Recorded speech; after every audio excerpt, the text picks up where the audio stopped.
my name is Sherry, and this is my sister Shayna, and we decided to make a video talking about the quarantine because we feel like our family was really different. Well, there were probably some other families like us, but we actually kind of have enjoyed the quarantine, and we just decided it would be fun to talk about it, and we know nobody needs to hear from us, but we just thought that sounded fun to us, and I recently read a book called That Sounds Fun, so why are we doing this video? Because we said that sounds fun. Let's go back to March of 2020. Yeah. And our dad and mom were leaving he was going to teach at a Mennonite Bible school. So we are at Friday afternoon, March 14th. Yeah, I think. And It was that day at like 3 o'clock.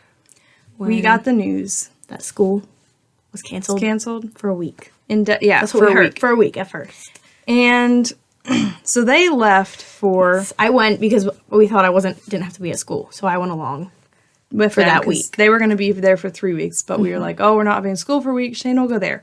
Meanwhile, I am a teacher at the school, our church school that we have. Also, that our dad is a teacher there too. But I was back home we didn't do any academics the first week. We were like, let's just take a week off. And so that first week was actually really fun. Yeah. It was just me and my brother at home, and They were crazy. Tyler was about finished with me by the time they got home. He was ready to see the family, but we kind of did some decluttering of the house, and me and my brother watched Psych, and that was our quarantine show, and we ate snacks, and I don't know, we just kind of partied and enjoyed. Yeah, they had a party. Yeah. A few weeks. It was a party. Yep.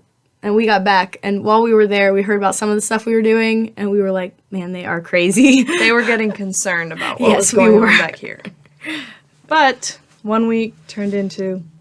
A I don't lot. even know what they said next turned into 2 weeks, which turned into... a very long time. Which turned into the we all rest of know. the school year. So that was how our quarantine got started. So what are some of the things that kept us busy at the beginning? Yes. Well, first off, for me, I was making videos to send to my school students, so it was kind of hard to make it quiet in our house, so I would go up to the attic and film a video explaining our lesson for the day. We just did 2 subjects. We just did math and language arts. We canned... at the first we were doing science too, but then the parents were a little bit overwhelmed, so we're like, let's just go back, just math and language arts. That's all we did for the elementary school. So what? Yeah, and I was in 7th grade at the time, so we did our math and language arts, and I don't think we did anything else. I know we did some history at the beginning, but we just finished up a little bit of what we were at, and then we didn't do a whole lot more than that. But that's what I was doing at first, was doing schoolwork every day. And our dad is a history teacher, so he did history class with Mr. Marcus every day. He did it on Facebook Live for anybody to see, and we feel like some of the parents probably enjoyed it more than the students actually did. But we had history videos going on. Yeah, I went over to my grandparents' house every day, not quite every day, but to play those videos for them because they wanted to watch what my dad's history lessons were. Yeah, we need to help out our grandparents with their technology, so we would send somebody over to get it loaded for them, and they enjoyed that. And yeah, we kind of kept busy with school. And were we upset to be at home? Was it kind of hard? Well, I don't know. I'm an introvert, and honestly, I loved it. At first, it was everything stopped, and for the first time in our lives, we weren't busy, and we could just be at home with our family. I know nobody says that. Everybody says it was awful, and I get that was their experience. But for me, honestly, we had our family. It wasn't like we had small. We had plenty of people around. Yeah. We didn't have little kids or young students. I'm the youngest in our family, so it wasn't that bad. And we stayed fit by... We exercised. Yeah, Tyler... I ran a lot. She ran a lot. I did my exercise DVDs. Our older sister, thought we were crazy because she was just why are you doing that? But our brother Tyler worked out twice a day because he had nothing better to do. We exercised, we ate, and this is one of the other things that happened. Since I was home for the rest of the school year, I made supper every single night, and I'm really into eating healthy. I try to follow this plan called Trim Healthy Mama. I know I'm not a mom, but that's what the plan is called, and Yeah. Yes. Anyways, I made a lot of meals that were in the Trim Healthy Mama cookbooks, and I found a lot that our family really liked. So through that, we kind of changed a lot of our... Yes, we lost weight. Yes. We lost weight. We lost weight over quarantine. Actually, it was crazy. It was fun. Yeah. They lost... I didn't really lose weight then because I had been following it before that. Yeah. Well, I had a little bit too before Dad. Yeah. But we did lose weight. So then... That made it feel a lot better. Yeah, and I earned my dad the title of Pastor Skinny. Yeah, they called him Pastor Skinny because he lost 25 pounds. So that was kind of our health. Now, how was our church? What all things? Yes. We started started church. Recording virtual services. Yeah. So every Sunday, a couple people would go to church to sing, to the pastor to preach, and the sound man, the video to do a live stream. So I actually got to go to church a couple times to sing. And before, when you guys were out there at the Bible school, our dad had made a video out there to send to the church. Oh, yeah, he kind of was like removed from the church. He's also the pastor. So he was kind of removed from the church life at the first 3 weeks when I was like, I don't know. And looking back, we wish we would have had church the first Sunday before we didn't get to have it for a while because... Looking back, we're like, oh, why did we cancel then when, like, we could have still had it. We were just, like, uncertain about what was going on. So we didn't have church for a while, and, we did live stream church, and we got to sleep in on Sundays. We got to sit on the couch. In our pajamas. For church. And then... we didn't feel like we needed a nap on Sunday afternoon, so then we felt like, well rested. Yeah, it was like such restful Sundays that we had. And some of those virtual services, every family sent in like a video of what they were doing during quarantine. So there were like 3 Sundays or 4 Sundays in a row where they played a bunch of videos of people, and that was really fun to see because you could see all your friends and stuff and what they were doing. So you didn't get to like see them on a weekly basis anymore. There was this puzzle I got from my grandma, I think, and we had it for a while. Our family's not much of a puzzle family, so I was like, I'm going to do this puzzle since I'm bored all the time. I would go downstairs in the basement and spend a very long time. I would listen to Odyssey or music, and I would put together this puzzle, and it was so hard. There were so many, it was like a lot of brown in the puzzle, because it was like a garden that was like being planted, so there's so much brown, and I spent so long on this puzzle, and there were missing pieces. So it was so hard. I legit spent like at least a month on this puzzle. I didn't do it all the time, but like it took so long, and I was so tired of that puzzle by the end that I was like hardly doing it. And then Sherry did like a few pieces, my mom did a few pieces, and then finally it got finished, but it took way longer than necessary. Yeah, I remember doing some of that puzzle. A lot of our church members live like nearby to us because we're all kind of live close to our church. I mean, not all of us, but some of them. And some of them had dropped by and dropped like treats on our doorstep, and I don't remember all the other things, but so we decided that we were going to make whoopie pies for like, I don't know, probably like 10 house, maybe even more. A lot of families from our church, so, and in our neighborhood, so the one day we made whoopie pies like all day. Yeah. I was a mess. I remember doing it, and I was icing, just like... I was trying so hard not to eat any of the sugar. Yeah. Because I was trying not to eat sugar. I would say it's a temptation. It's a temptation. I held out strong for like the whole day, but then it was like the next day or something. I know I eventually had some because I can only have so much self-control for so long.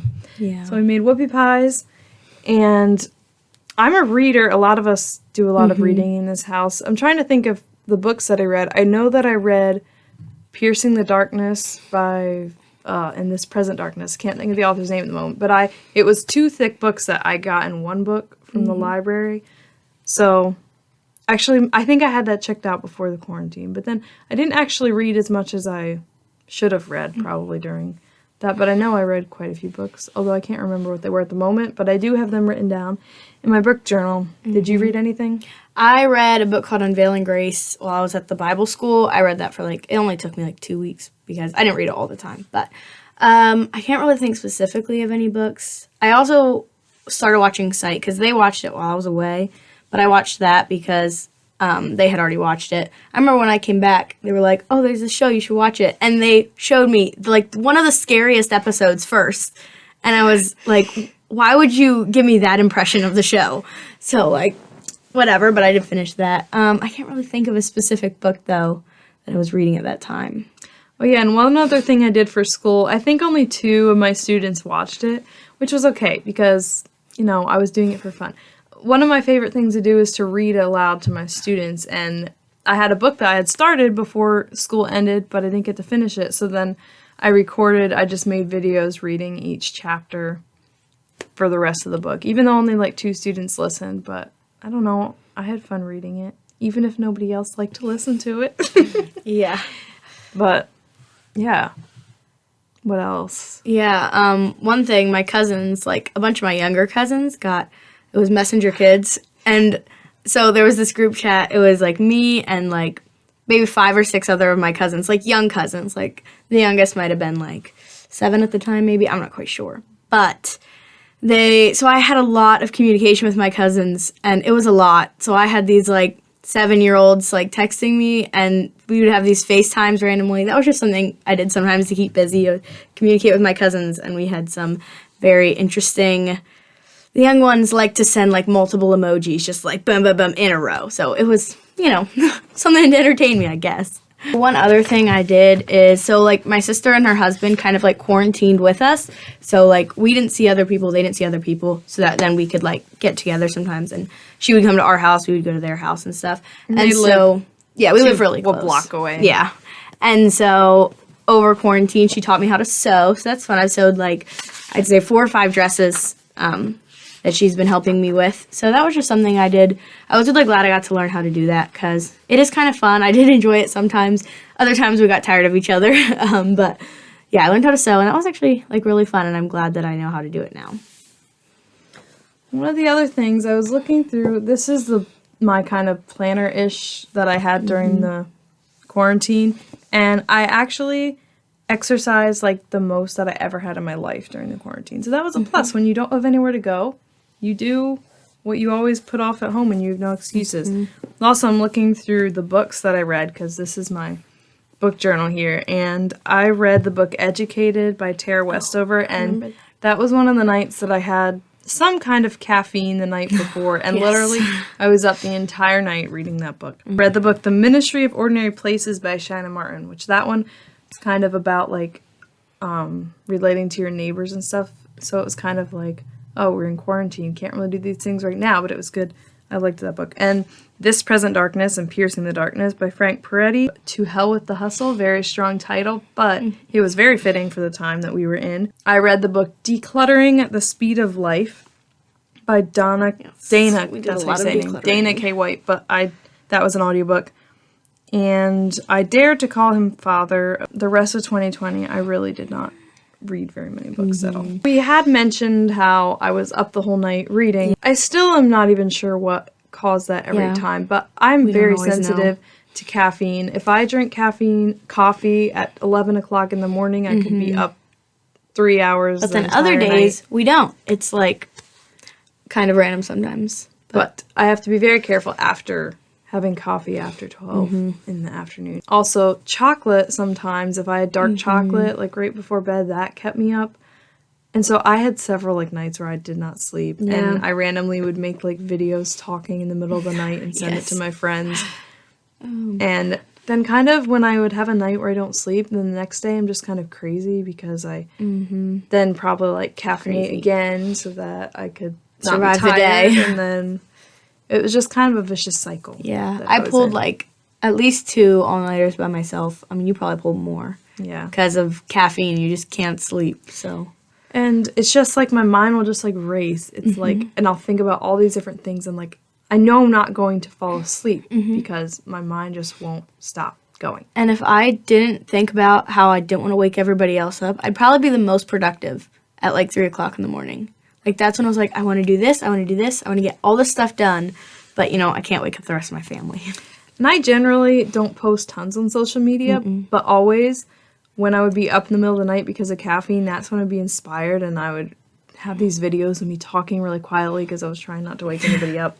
So those are kind of funny. Catch me on one of my sleepless nights. Everybody will find out about it, probably. Yeah. There were some nights when I was up the whole night, but I didn't know she was up the whole night too, but like maybe I'd hear her a little bit, and then the next day I'd be like, were you up the whole night last night? And I'd be like, yeah, I was too. We just weren't together, but we were both up. One other thing we did, the garden. In about June, we decided to do a garden. We put a raised bed in our backyard. Our neighbor gave us some soil that they had left over from theirs that they had put in. So we did that. We probably really overcrowded our garden. I went away for the summer then, but they sent me videos and pictures, and it was like packed in there in that garden. So none of us really knew what we were doing. We live in the city. Our mom grew up in the country, and she would have been more familiar with having a garden and stuff like that. But we not familiar with such things. Yeah. And during the summer, I had been planning to do a 6-week Spanish program in Mexico, and I kept not being sure, are we going to be able to go leading up to it, because I left at the end of June. But then it was like, I guess we can go. I just was able to go, and that was very good. I ate so much good food. I practiced my Spanish, and I'm still so far from fluent. I feel like I'm not ever going to become fluent in Spanish unless I go away somewhere and I'm forced to learn for an extended period of time, longer than 6 weeks. But that was a really fun way to break up the summer, because Shayna's summer got really long being home. And while she was away, we put in so our brother is in a power chair. And so we put in a cement pathway to come into our backyard down to our basement door. And we did that while she was away, and we didn't tell her. So when she got back, she just had to see it was there, because we had talked about doing it, and she really wanted to do it. It was my idea. Yeah, That's was why her they idea. didn't tell me. I was like, why don't we put a cement path going around our house so that Ryan can get down to the basement without going through the mud, and so we would have a patio back there. And it was my idea, and then we did it while she was gone. Didn't tell me. And when we pulled up, when they picked me up from the airport, it was really funny. For some reason there was this Amazon package on our roof. So I was just I saw it as we were pulling in. I'm like, why is this Amazon package up on a roof? Why is it up there? And I kept looking back, and I didn't. And we were like, down. You're not seeing what we want you to see. And then finally looked at the path. I was like, what? You didn't tell me? Yeah. And so, yeah. And she was actually there over her birthday too. She was in Mexico over her birthday, so she didn't get to spend that with us. Yeah. Our family doesn't generally do many gifts or anything, so it was just kind of, normally it's we a go day. out to eat for everybody's birthdays, but sometimes we've missed that. I remember we FaceTimed her, and it was a day where they were supposed to speak Spanish all day, but we FaceTimed her, and so she had to speak English to us, because we don't know Spanish. And so she was like, I'm not supposed to speak English, but she did, because it was broke the her rules birthday. of my Spanish teacher, and I went back into my room, and there was 4 of us there doing that class, and we all lived with a native family, Mexican family there, so that we could be immersed in the language. And but I did go back. I was like, it was her birthday. Puedo hablar inglés. Solo puedo hablar español. But no, I talked to them in English. Yeah. And that was kind of over the time where our younger brother kind of started getting romantically inclined with his current girlfriend. Yeah. So we had a family FaceTime about that, and they caught me up on what was going on back here. All the tea. Yep, all the tea. Looking back on the quarantine, obviously you always look back on with rose-colored glasses, but even during it, I was like, this isn't that bad. Things could be so much worse, and especially it helped to keep it in perspective. There's a YouTuber I used to watch. Her channel is a little about a lot. Her name is Jeannie, and she has a couple rare diseases, so she doesn't make YouTube videos anymore much, but she is in a lot of pain, and she was in bed for a long period of time and in a lot of pain. So during the quarantine, I thought, I'm just glad that I am not, we're at home, but we're not in bed in pain. So we just had a lot to be grateful for. And you just gotta have the right perspective about things, and you can not be so miserable, maybe. Probably the hardest part was not being able to go to church and school, but also I discovered that my dream job is to be a homemaker, to take care of a home. Well, I can say this because we didn't have any little kids. It's not like we were taking care of little kids. So that would have been a completely different ball game. But I said to my mom, can you go get a job and I will stay home and take care of the house? Because I really enjoyed not having to go to work. It's kind of nice. And you can keep busy at home by helping our mom with the laundry and the dishes and the cooking and the cleaning. All the things. Obviously, I did have a lot of downtime, but was kind of nice. It was enjoyable. So that's the story of the Fox House Quarantine. in quarantine 2020. A family of Mennonites in the city. Generally, people in our culture tend to be in the country, although there are a lot of Mennonites that do live in cities. We have a different perspective than a lot of other Mennonites. But that's okay. We're different. Hope you enjoyed that little peek into our lives. And maybe you could share in the comments, what was your quarantine like? Did you have more of a negative experience? Because we do understand a lot of people had lost loved ones. They experienced really difficult things, mental illness and other things that could have been not pleasant. But we have a functional family and a stable home. And so a lot of those things didn't touch us, but we recognize that a lot of people did face a lot of difficult things during that time.